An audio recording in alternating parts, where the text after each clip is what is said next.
सिया राम में सब जग जानी।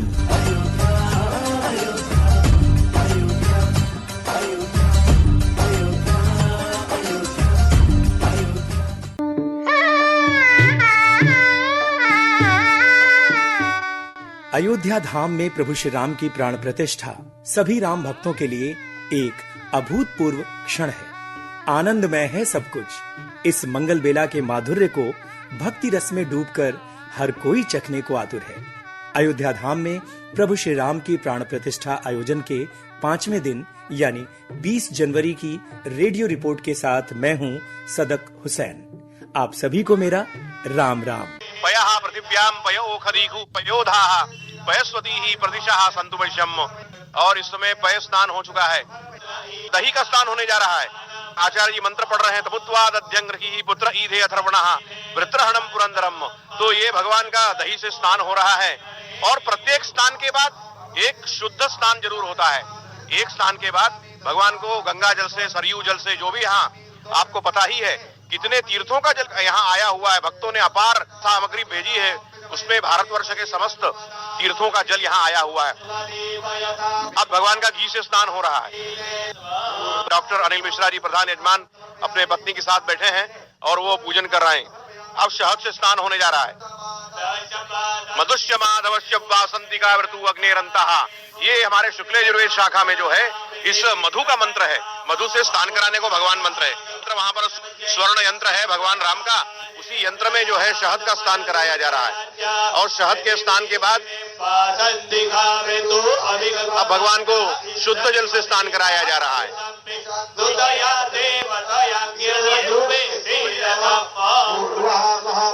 और भगवान रामचंद्र के स्वर्ण यंत्र पर स्नान करा करके भगवान को चीनी से स्नान कराया जा रहा है।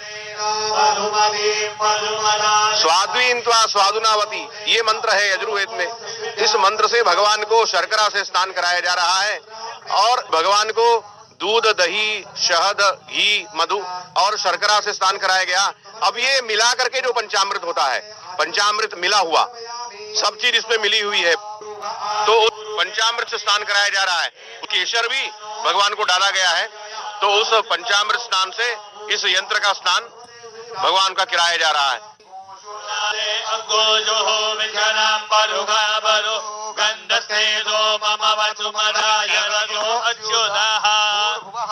भगवते श्री रामचंद्राय नमः। गंधोदक स्नानं समर्पयामि, गंधोदक स्नानान्ते शुद्धोदक स्नानं समर्पयामि, शुद्धांग आचमनीयं समर्पयामि।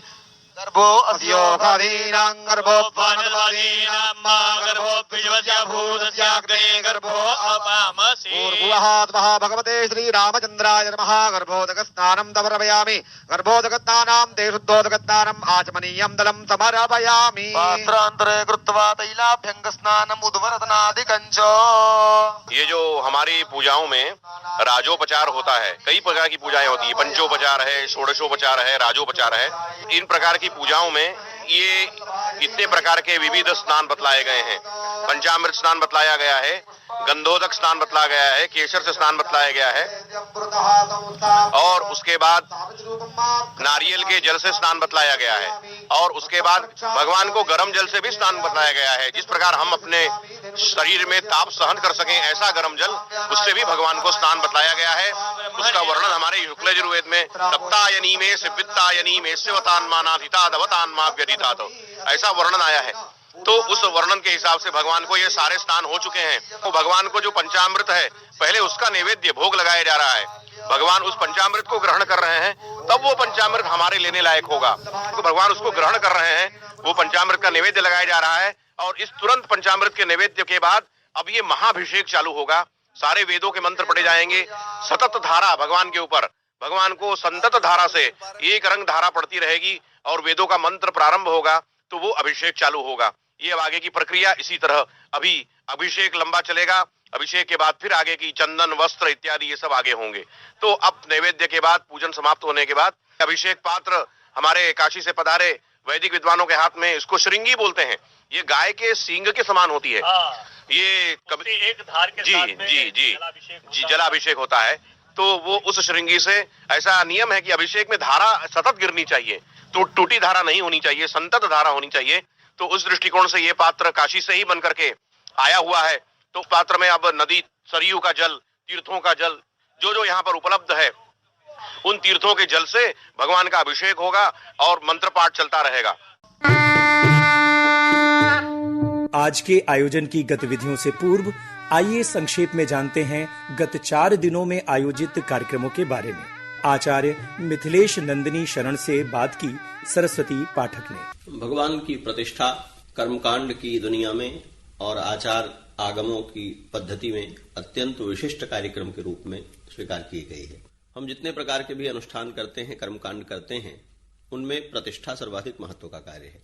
यजमान की शुद्धि से लेकर देवालय के संस्कार किए जाने तक, देवताओं के आह्वान वेदियों का पूजन करने, हवन कुंड में अग्न्याधान करने, आहुतियां करने, उनके निमित्त जो मंत्र जप होने हैं उनका संपादन करने, वेदों का पारायण करने और अधिवास आदि को संपन्न करके भगवान को पूजा के लिए मंदिर में पधराने की जो पद्धति है जी, उसमें वेद शास्त्र और परंपराएं, इन सब को लेते हुए एक विशाल कार्य बन जाता है। श्री रामलला की प्रतिष्ठा हो रही है। श्री राम मर्यादा पुरुषोत्तम है, तो यह स्वाभाविक है कि उनके इस अनुष्ठान को भी सर्वांग सुंदर बनाया जाए। जैसा आपने कहा 16 से यह प्रारंभ हुआ।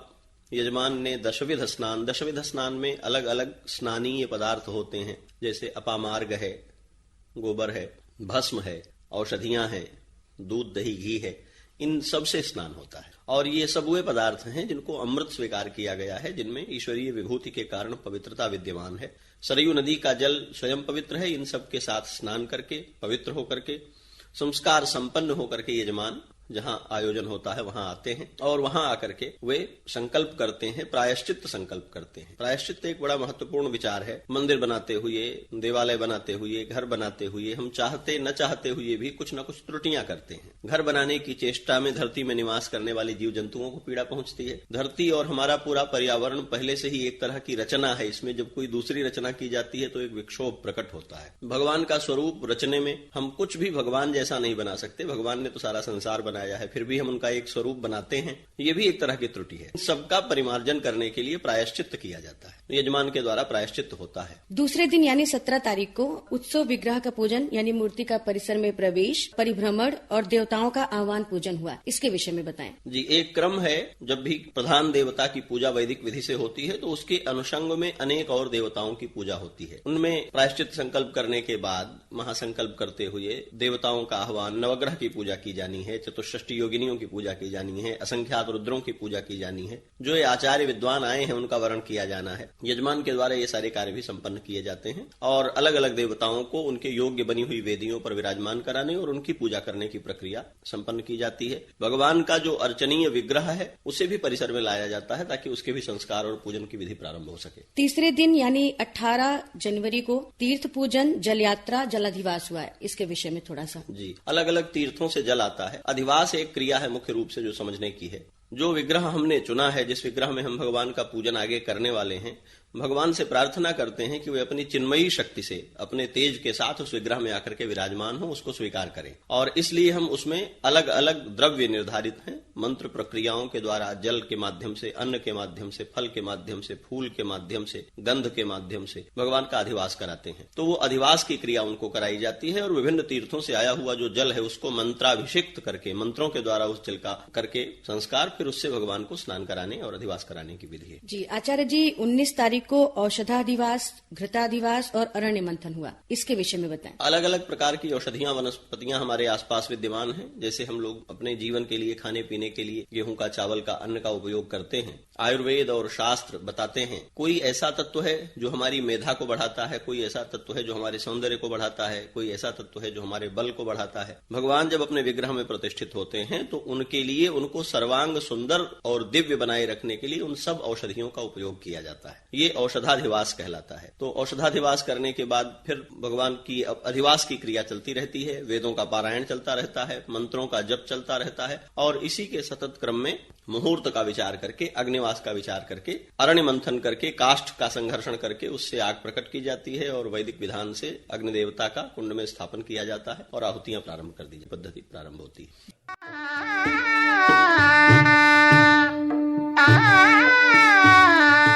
और अब प्रभु श्री राम की प्राण प्रतिष्ठा आयोजन में आज के आयोजन की विस्तृत जानकारी के साथ वीर भगवान मंदिर विद्याकुंड अयोध्या के महंत कौशल्यानंद वर्धन मिश्र जी। श्री राम जन्मभूमि प्राण प्रतिष्ठा के क्रम में आगे अब देव स्नपन विधि का हम वर्णन कर रहे हैं।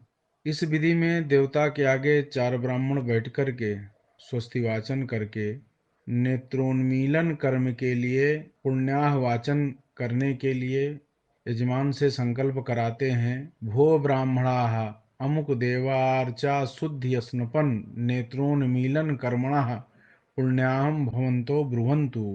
पुण्यावाचन करें आप। फिर यजमान ब्राह्मणों को चंदन आदि से पूजन कर दक्षिणा दे करके आशीर्वाद लेते हैं।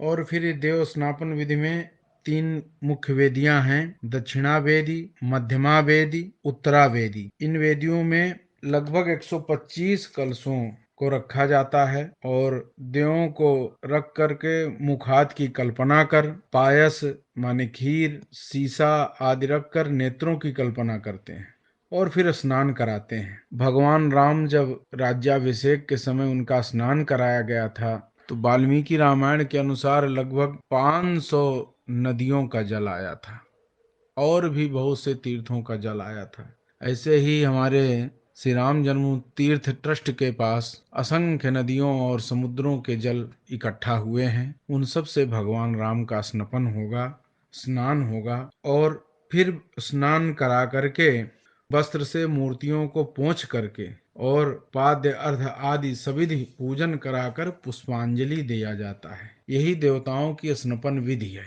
और इस प्रकार पूजा समाप्त करके स्नान वस्त्र नैवेद्यादि आदि जो भी वस्तुएं इस अर्चन में होती हैं वो सब शिल्पी को दिया जाता है। मूर्तिकार जो होता है, जो बनाने वाले होते हैं, जिनको विश्वकर्मा कहते हैं, क्योंकि इसमें प्रधान विश्वकर्मा की ही पूजा होती है विशेष करके। और आगे फिर रथ यात्रा का वर्णन होता है और इसके पहले नेत्रोन्मीलन का कार्य होता है।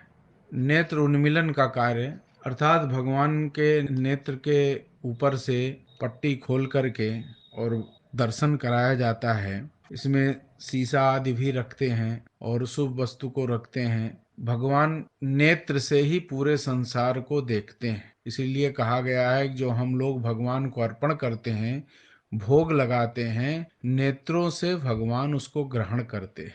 नेत्र माने भगवान ने देखते हैं कि आपका भाव क्या है, प्रेम क्या है। अगर हमारा कर्म शुद्ध नहीं है तो भगवान उसकी तरफ देखते नहीं, अर्थात ग्रहण नहीं करते। इसलिए भगवान का नेत्र उन्मीलन कार्य होता है।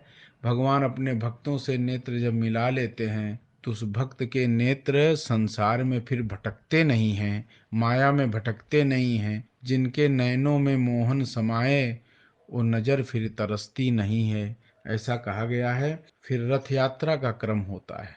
रथ यात्रा में नगर भ्रमण होता है और श्री राम जन्म स्थान पर बहुत भीड़ की आशंका से नगर भ्रमण ना करके श्री राम जन्मभूमि का जो परिसर है उसी का भ्रमण कराएंगे। और भगवान को ये दिखाया जाता है कि आप जिस नगर में आए हैं उसका अवलोकन कर लीजिए, उनके वासियों के ऊपर कृपा बरसाते रहिए। इस प्रकार से यात्रा होती है भगवान। और फिर शय्याधिवास भगवान का कराया जाता है। शय्याधिवास में भगवान को अब थक गए हैं चलते चलते, तो कुछ अब विश्राम होना चाहिए ठाकुर जी का, तो शैया पर उस दिन भगवान को वास कराया जाता है।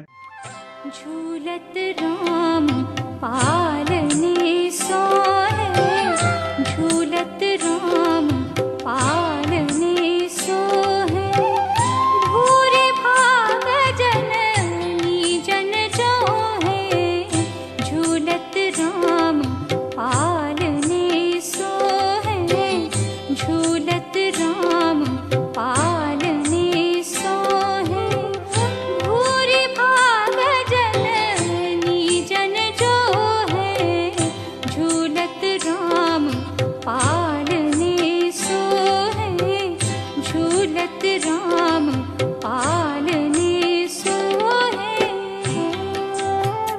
अयोध्या के साथ भारत ही नहीं मानो पूरी दुनिया ही राम रस में डूबी है।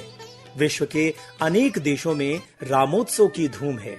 फ्रांस में राम रथ यात्रा निकाली जा रही है। फ्रांस की राजधानी पेरिस में रामोत्सव का आयोजन कर रहे जैश भाउसर और अविनाश मिश्रा से आशीष चतुर्वेदी की बातचीत। जय सिया राम जय जी। तो हमारे श्रोता बहुत ही उत्सुक हैं क्योंकि भारत में तो हर गांव, हर गली, हर मोहल्ले को सजाया गया है, अनुष्ठान हो रहे हैं, कीर्तन हो रहे हैं, भजन हो रहे हैं। मैं शब्दों के द्वारा नहीं बयां कर सकता। पेरिस और फ्रांस में क्या स्थिति है? फ्रांस की राजधानी पेरिस से हम लोग राम रथ यात्रा से तकरीबन पिछले 2.5 महीने से हम इस कार्य में लगे हुए हैं। बात आई कि भाई चलो हमें भी कुछ करना है, तो फिर हम एक दूसरे के साथ जुड़ते गए। इस वक्त ये हालत है कि सबके पंख फूटे हुए हैं, पंख निकल आए हैं कि चलो हम क्या करें। और यकीन करो आप, ऐसा नहीं महसूस होता कि मैं इस वक्त इंडिया में नहीं हूँ। इतनी उत्सुकता से हम लोग ये काम कर रहे हैं। सभी कम्युनिटी को साथ में लेके सेंट्रल पेरिस में हम राम रथ यात्रा को निकाल रहे हैं। जो पेरिस के टूरिस्ट पॉइंट है वहां से वो यात्रा होती हुई निकलेगी और जो वर्ल्ड फेमस है एफिल टावर, वहां पे जाके यात्रा रुकेगी, जहाँ पे राम जी को विराजमान करके तकरीबन 800 से 1000 राम प्रेमी मिलकर राम जी की आरती करेंगे, भजन गाएंगे और प्रसाद बांटेंगे, जयकारा करेंगे जय सिया राम का। तो ये कुछ दिनों का अनुष्ठान है कि ये केवल 22 तारीख को होगा? नहीं, हम सिर्फ एक दिन के लिए करेंगे और हम यहाँ पे 21 तारीख को ये काम करेंगे। अच्छा अविनाश जी, ये बताइए कि जैसे यहाँ बहुत सारे इस तरह की यात्रा के लिए परमिशंस लेने पड़ते हैं एडमिनिस्ट्रेशन से, तो क्या वहाँ भी पेरिस में भी और फ्रांस में भी कुछ इस तरह की पाबंदियां या बंदिशें होती हैं शोभा यात्रा निकालने के लिए? कितना ये चैलेंजिंग होता है? आपने बहुत ही अच्छा सवाल पूछा। देखिए, जैसे जयेश भाई ने बताया, मैं मिथिला से हूँ, माता सीता की जगह से, और भगवान श्री राम का आशीर्वाद रहा है हमारे साथ। मैं तो ये कहूँगा साक्षात उनका मन था कि वो पेरिस में सब लोगों को आशीर्वाद दें। तो आपने सही पूछा, ये सबसे जो अड़चन वाली हमारी स्थिति थी वो पुलिस और लोकल एडमिनिस्ट्रेशन को कन्विंस करने में। लेकिन हमने इसमें क्या किया, हमने उनको राम जी के बारे में बताया। हमने इस मौके को लिया कि उनको बताएं कि राम कौन है, अयोध्या क्या है, हमारे 500 साल की जो हमारी एक संघर्ष रही है वो संघर्ष क्या है। और आप यकीन मानिए कि मर्यादा पुरुषोत्तम राम का जो हमें डिस्क्रिप्शन दिया वो इतना पावरफुल था, उसमें इतनी ताकत थी कि जो लोकल फ्रेंच एडमिनिस्ट्रेशन है वो कन्विंस हो गए कि हाँ, ये बहुत अच्छा कुछ करने वाले हैं और हमको भी इसमें शामिल होना चाहिए। तो जब पुलिस हेडक्वार्टर्स में बैठे थे तो लोगों ने कहा कि क्या हम आ सकते हैं और क्या हम प्रसाद खा सकते हैं, क्या हम शामिल हो सकते हैं। तो हम मानते हैं कि प्रभु श्री राम की कृपा है कि उनकी जो गाथा है और उनका जो पूरा कहानी है और जो हमारे संघर्ष की जो गाथा है, जब वो लोग सुनते हैं तो उनको रोंगटे खड़े होते हैं। और यहाँ के लोगों में ये स्थिति है कि लोग जो है भाव विभोर हो रहे हैं, जगह जगह से कोने कोने से खुद आ रहे हैं, खुद सेवा करना चाहते हैं, खुद बहुत काम इसमें कर रहे हैं। और एक बार बस बोलना है कि राम जी आ रहे हैं पेरिस में, और लोग खुद जुड़ते जा रहे हैं। तो ये मौका अच्छा है कि हमने मर्यादा पुरुषोत्तम राम की जो मर्यादा है उस मौके पे हमने जो फ्रांस में रह रहे लोगों को भी बताया और लोकल एडमिनिस्ट्रेशन को भी बताया। और ये बहुत ही अच्छा हमारा एक अनुभव रहा जो हम 2.5 महीने से हम कर रहे हैं। सब चीजें जो है अपने तरीके से अच्छी तरह से जा रही हैं। बहुत ज्यादा उत्सुकता, बहुत ज्यादा एक्साइटमेंट, बहुत ज्यादा खुशी लोगों में है। हम करीब 1000 से 2000 लोग रहेंगे आईफिल टावर के पास, ये हमारा अभी तक का अनुमान है। और बहुत ज्यादा उत्सुकता, बहुत एक्साइटमेंट है। अयोध्या धाम में रामोत्सव के दिव्य दृश्य देखते ही बनते हैं। हर कोई राम काज में अपना योगदान करने को लालायित है। जगह जगह अनवरत भंडारे चल रहे हैं। तेलंगाना से आए श्रद्धालुओं द्वारा भी यहाँ भंडारा चलाया जा रहा है। करुणाकर जी से आशीष चतुर्वेदी की बातचीत। करुणाकर जी ने यहाँ पर रणमोचन चौराहे के निकट दक्षिणी मंदिर है श्री रामास्वामी टेम्पल, अंबाजी टेम्पल भी जिसको कहते हैं, वहाँ पर एक बहुत विशाल भंडारे का आयोजन किया है जो 15 जनवरी से और 18 फरवरी तक चलेगा। भाग्यनगर तेलंगाना से करुणाकर जी आए हैं और भगवान का एक नाम करुणा निधान करुणाकर है भी। बहुत बहुत आपका स्वागत है अयोध्या की धरती में। अच्छा, ये आपका भंडारा है, इसमें आपने दक्षिण भारतीय व्यंजन दे रहे हैं, तो कुछ इसके बारे में बताएं। जय श्री राम। हम लोग हैदराबाद से आया।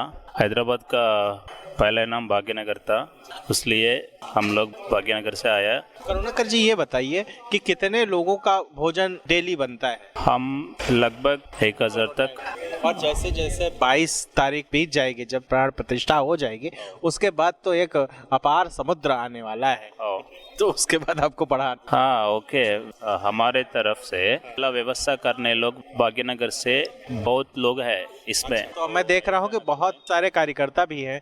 लगभग कितने कार्यकर्ता होंगे? इधर 45 कार्यकर्ता है अभी इधर। जैसे इतनी महान सेवा कर रहे हैं, सभी को जो है भोजन उपलब्ध करा रहे हैं, क्योंकि बहुत सारे ऐसे श्रद्धालु हैं जिनको न रहने का ठिकाना है न खाने का ठिकाना है, तो कम से कम आप एक चीज का प्रबंध कर रहे हैं। तो ये बताइए, आप लोग फिर कहाँ रहते हैं? इतनी बड़ी टीम है आपकी। हाँ, हम लोग इधर टेम्पल में रहते हैं और इसके पीछे में एक आश्रम भी है, उधर कुछ लोग रहता है। हमारे के लिए व्यवस्था भी बहुत अच्छा है इधर। हम लोग का एक ही लक्ष्य है, राम जन्मभूमि पे सेवा करना। अच्छा, भाग्यनगर में किस तरह का माहौल है, किस तरह का वातावरण है रामलला की प्राण प्रतिष्ठा को लेकर? रामलला की प्राण प्रतिष्ठा में भाग्यनगर में बहुत उत्साह है। वो पूरा अयोध्या में कैसा चलता 22 जनवरी में, ऐसा तरफ उधर भी चलता। सो मनाया जाएगा। हाँ, एवरी टेम्पल में 22 जनवरी में और दीप जलाते, उधर टेम्पल में उनका भी पूजा करते, कीर्तना करते, अर्चना करते, पूरा नगर में कीर्तना भी करते, शोभा यात्रा निकलते। प्राण प्रतिष्ठा कार्यक्रम में बड़ी संख्या में आमंत्रित अतिथि पधार रहे हैं। ऐसे में कानून एवं सुरक्षा व्यवस्था को बनाए रखने के लिए अनामंत्रित व्यक्तियों के प्रवेश को वर्जित किया गया है। केवल आमंत्रित अतिथियों को प्रवेश दिया जा रहा है। संपूर्ण तीर्थ क्षेत्र में राम भक्तों के लिए ट्रैफिक सिस्टम संबंधी सुविधाओं की सुचारू व्यवस्था की गई है। जानकारी दे रहे हैं ADG traffic doctor BD Paulson. 22 तारीख के लिए हम बृहद व्यवस्था किया है ट्रैफिक की, 51 से भी ज्यादा पार्किंग प्लेसेस उपलब्ध हैं।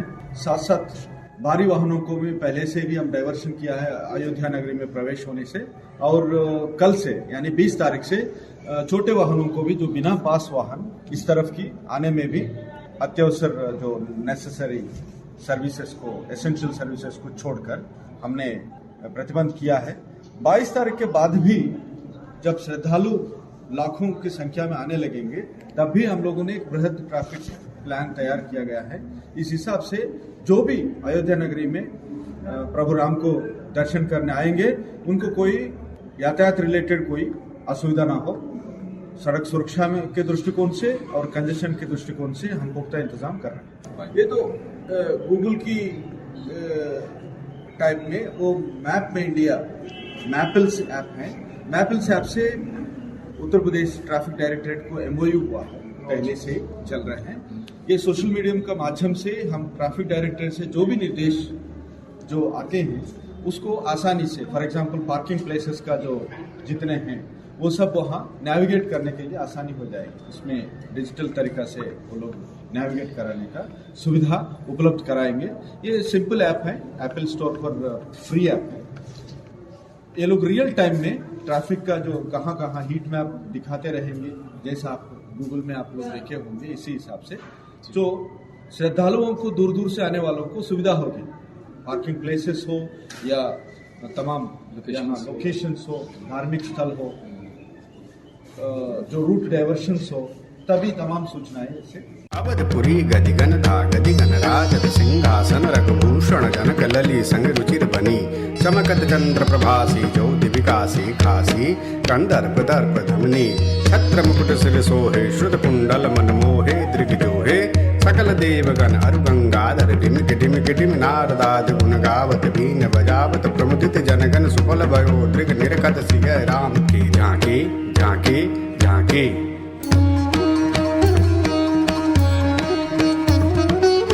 केवट मीत निषाद के बंधु शबरी के हितकारी श्री राघव अवध बिहारी।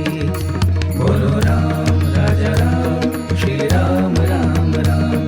बोलो राम राजा राम श्री राम राम राम। श्री राम राम राम श्री राम राम राम श्री राम राम राम। अयोध्या धाम में आने वाले भक्तों के लिए विभिन्न सुविधाओं के साथ स्वास्थ्य सुविधाएं भी पुख्ता की गई हैं। श्री राम जन्मभूमि धर्मार्थ चिकित्सालय द्वारा भी निःशुल्क चिकित्सा सुविधा प्रदान की जा रही है।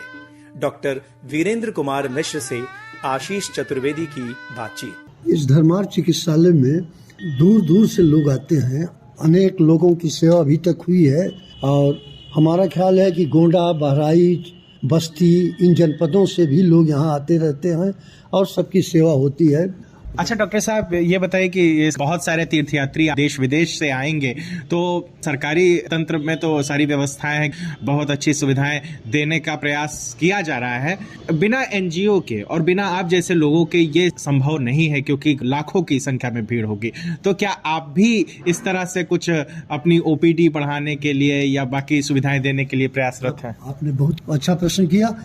हमारी योजना जो है वो काफ़ी हमने विस्तृत कर ली है इसको, और आज से लेकर पूरे 1 वर्ष तक जितने भी दर्शनार्थी होंगे, यदि वो कई हजार की संख्या में आते हैं तो भी मैं उनकी सेवा करने के लिए तत्पर हूँ और मैंने सारी व्यवस्था कर ली है। मेरे पास और अतिरिक्त चिकित्सक हैं और फार्मासिस्ट हैं, वो किसी को भी कोई तकलीफ नहीं होने पाएगी और हम चाहते हैं कि जीवन काल के अनंत काल तक ये सेवा चलती रहे। डॉक्टर साहब, आप 84 से खुद ही यहाँ पर हैं, आपका हॉस्पिटल है, तो किस तरह की यादें हैं आपके, और कुछ हमारे श्रोताओं को बताएं। अब वो समय हम आपसे कैसे क्या कहें, जिस वक्त ये श्री राम रथ घूमा था पूरे देश में, ऐसा ज्वार उमड़ा था कि तो हम प्रत्यक्षदर्शी हैं उस चीज़ के, कि पूरी अयोध्या में बगैर मेले के मेले हो जाया करते थे और जितना रामनवमी या अन्य मेलों पर भीड़ होती है उससे अधिक होती रही। लोगों में जो उत्साह रहा, राम मंदिर आज साकार हुआ है, वो जन जन की आकांक्षा आज पूरी हुई है। जी, तो आपके चेहरे पर वो खुशी, वो आह्लाद मैं देख सकता हूँ। अच्छा, जब इतना जो है विशाल जन समुद्र आता था, तो किस तरह का वो अनुभव है? मेरा चिकित्सालय राम जन्मभूमि मंदिर के बिल्कुल नज़दीक था उन दिनों। उस समय हमको याद है कि लगभग 2-2.5 हजार लोगों को हमने प्राथमिक उपचार दिया था और इतनी ही संख्या में जिला अस्पताल को रेफर किए गए थे लोग, जिनको चोट चपेट लग गई थी। और वो दिन तो कोई शायद ही भूल पावे जब यहाँ कार सेवक पैदल चल कर आए थे, जिनके पैरों में छाले पड़ गए थे, और उनका उपचार हम लोगों ने जाकर के उन स्थानों पर किया। वो सब दृश्य तो रोमांचित करने वाला है और वो घड़ी बहुत जल्दी नज़दीक आने वाली है, 22 जनवरी की, जब बेहद आह्लादित लोग होंगे और अयोध्या में बेहद उत्सव का पर्व होगा। डॉक्टर साहब, आप तो चिकित्सक हैं ही, पर आपका पत्रकारिता में भी बड़ा अनुभव रहा है, तो आपने पत्रकारिता के दौरान किन किन पहलुओं को छुआ? आज तक का जो सफर हुआ या सुप्रीम कोर्ट के फैसले के पहले तक अयोध्या में कई बार बहुत सारी बंदिशें हुई, रेस्ट्रिक्शंस लगाए जाते थे, तो अयोध्या वासियों का जीवन कितना कठिन रहा इस दौर में? उस समय तो हमको अच्छी तरह याद है कि हम लोगों से जाकर पूछते थे कि कैसे कार्य चलेगा, क्या अयोध्या छोड़कर चले जाओगे कि रहोगे। जिस वक्त कर्फ्यू लगा और रास्ते बदल जाया करते थे, लोग दुकानें सजा के बैठे रहते थे, शाम तक जीविका भर का भी पैसा नहीं मिलता था, यात्री बाहर से घुमा के निकाल दिए जाते थे। ऐसे समय में लोगों का प्रेम अयोध्या के प्रति इतना था कि वो कहते थे कि हम 1 जून की रोटी खाएंगे लेकिन हम अयोध्या छोड़कर नहीं जाएंगे, और ये भी कहते थे कि साग पात खाकर हम जन्म बितेबे, हम अयोध्या में रहबे। इस तरह की पंक्तियों को दोहराते थे और बड़ी गरीबी में बड़ा कष्ट उठा के भी लोगों ने अयोध्या में वास किया। और आज तो जिस आदमी की आय 100-200 रुपये रही होगी, उसको 10-20 हजार रुपये रोज मिलेंगे। अब तो आय बेहद बढ़ गई लोगों की। सौंदर्य अयोध्या का इतना उच्च कोटि का हो गया कि लगता है कि हम किसी बहुत बड़े शहर में हैं। तो इस तरह की बातें, बहुत जबरदस्त परिवर्तन हुआ है। तो श्रोताओं, ये थी प्राण प्रतिष्ठा कार्यक्रम के 5वें दिन की गतिविधियों पर आधारित रेडियो रिपोर्ट। वाचन स्वर सदक हुसैन, प्रस्तुति सहयोग कुंवर बहादुर सिंह और सरस्वती पाठक, संकल्पना और निर्देशन मीनू खरे, प्रस्तुतकर्ता संजय धर द्विवेदी और आशीष चतुर्वेदी। कल 21 जनवरी को 6ठे दिन की रेडियो रिपोर्ट के साथ फिर मिलेंगे। तब तक के लिए राम राम।